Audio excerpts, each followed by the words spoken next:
Pernah kepikiran nggak, setiap makanan yang ada di piring kita itu terhubung langsung dengan para petani yang menanamnya? Nah, di balik setiap hasil panen yang kita nikmati, ternyata ada sebuah cerita yang jarang banget terungkap. Sebuah pengorbanan kesehatan yang seringkali mereka bayar tanpa kita sadari. Jadi, biaya tersembunyi apa sih yang kita maksud? Yuk, kita bedah lebih dalam soal dampak pestisida terhadap kesehatan para petani yang udah bekerja keras demi kita semua.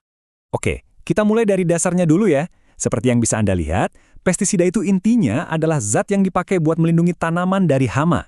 Dalam pertanian modern, pestisida ini jadi alat yang penting banget buat menjaga produksi pangan kita tetap stabil. Tapi, ya itu dia, alat yang super penting ini juga punya sisi lain. Ibarat pisau bermata dua. Kalau nggak digunakan dengan super hati-hati, dampaknya bisa serius banget. Ya Rangga, ini 771. Ini bukan sekedar angka di atas kertas loh. Ini artinya ada 771 kasus keracunan pestisida, dan itu yang tercatat di Indonesia cuma dalam 1 tahun aja. Ini jadi pengingat nyata betapa besarnya risiko yang dihadapi petani kita setiap hari. Terus gimana sih paparan ini bisa kejadian? Jawabannya ada di rutinitas harian mereka di ladang. Jadi gini, prosesnya itu ada beberapa tahap. Mulai dari pas mereka nyampurin bahan kimianya yang masih pekat banget, lanjut ke pas nyemprotin ke tanamannya, sampai pas ngebersihin alat-alatnya. Nah, di setiap langkah ini ada aja celahnya. Entah itu kena kulit langsung, atau nggak sengaja kehirup kabut semprotannya, pestisida bisa masuk ke tubuh. Dan risikonya jadi makin gede karena dua hal utama. Pertama, pemakaian pestisidanya kadang berlebihan. Kedua, dan ini yang sering terjadi, kurangnya alat pelindung diri yang layak. Wah, ini kombinasi yang bahaya banget kan? Oh iya, penting banget buat dicatat ya. Semua yang akan kita bahas ini tuh bukan opini sembarangan.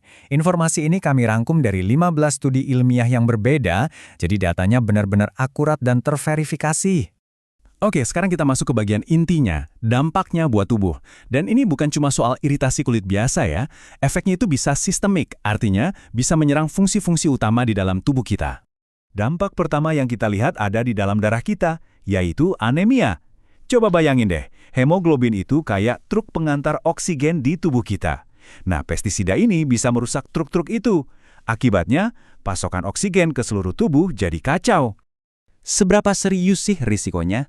Ada satu penelitian yang nunjukin kalau paparan pestisida itu bisa meningkatkan risiko anemia sampai 5 kali lipat.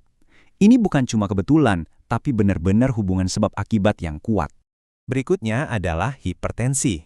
Pestisida ini bisa ngacak-ngacak semacam termostat alami tekanan darah di tubuh kita. Jadinya tekanan darah bisa naik drastis, dan ini bisa jadi pintu masuk buat masalah jantung yang lebih parah lagi. Nggak cuma itu, paparan jangka panjang juga bisa kena ke organ-organ penting. Pestisida yang menumpuk di tubuh bisa mengganggu kerja pankreas, organ yang tugasnya ngatur gula darah. Ujung-ujungnya bisa memicu diabetes mellitus. Dan ternyata, dampaknya ini juga bisa beda antara laki-laki dan perempuan. Pada perempuan, paparannya sering dihubungin sama gangguan tiroid dan masalah reproduksi. Sementara itu, pada pria, pestisida bisa merusak sel testis dan mengganggu kesuburan.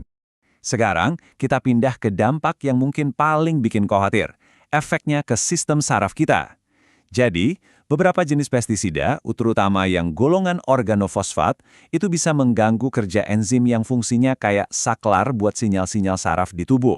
Nah, kalau saklar sarafnya ini rusak, ya jelas otaknya juga kena imbasnya. Hasilnya jadi susah fokus, kewaspadaan turun, dan kemampuan mikir secara umum jadi melemah. Sistem saraf kita kan juga pusat kendali keseimbangan tubuh. Jadi kalau ada keracunan pestisida dalam jangka panjang, pusat kendali ini bisa terganggu.